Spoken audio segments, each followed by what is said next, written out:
अगर आपकी मरी हुई बेटियां वापस लौट आएं और उन्हें सब कुछ याद हो, अपने खिलौने, अपने नाम, यहां तक कि मौत का तरीका भी, तो क्या आप इसे चमत्कार कहेंगे या कोई डरावना अभिशाप?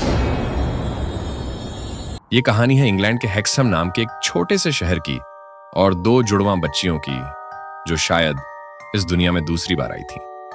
साल था 1957। जॉन और फ्लोरेंस 1956।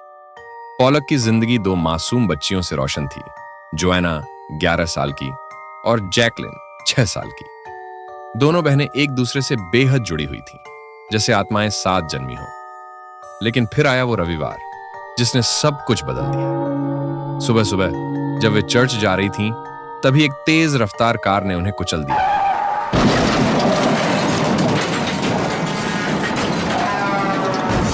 चीखें, खून और फिर सन्नाटा। जोएना और जैकलिन अब इस दुनिया में नहीं रही। फ्लोरेंस सदमे में चली गई, लेकिन जॉन को एक अजीब विश्वास था, वे वापस लौटेंगी। साल 1958।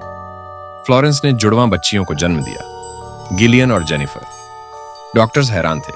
स्कैन में सिर्फ एक बच्चा दिखा था, लेकिन अब दो थीं।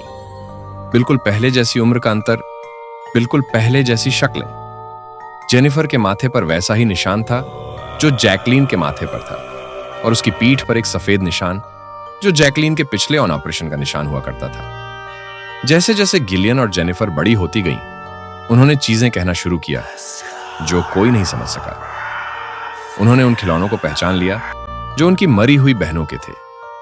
उन्होंने अपने पुराने नाम लिए, यहां तक कि हेक्सहैम की उन गलियों को पहचान लिया जहां वे कभी गई ही नहीं थीं। जेनिफर ने एक बार अपनी मां से कहा, यही वो जगह है जहां हमें कार ने मारा था। फ्लोरेंस कांप गई, क्योंकि यह बात उसने कभी किसी को नहीं बताई थी। गिलियन और जेनिफर को 7 साल की उम्र तक अपनी पिछली जिंदगी की बहुत सारी बातें याद थी, लेकिन फिर जैसे किसी ने एक दरवाजा बंद कर दिया। उनकी यादें धुंधली पड़ने लगीं और वे बस आम बच्चियां बन गईं। लेकिन सवाल आज भी जिंदा है, क्या यह सचमुच पुनर्जन्म था, या माता पिता का दुख एक मानसिक भ्रम बन गया, या फिर कुछ ऐसा जो इस दुनिया की समझ से बाहर है? पॉलक ट्विंस की यह कहानी आज भी मनोविज्ञान और विज्ञान दोनों के लिए एक रहस्य है।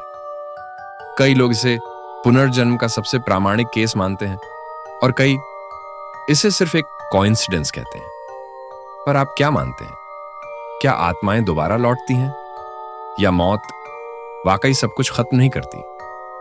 अगर आपको लगा कि यह कहानी बस एक इत्तेफाकत थी, तो अगली बार जब आप आईने में खुद को देखेंगे तो जरा ध्यान से देखिएगा, शायद कोई और भी देख रहा हो आपकी पुरानी आत्मा की परछाई में। ऐसी ही और डरावनी और रहस्यमयी कहानियों के लिए चैनल को सब्सक्राइब कीजिए और घंटी दबाइए, क्योंकि अगली कहानी आपकी हो सकती है।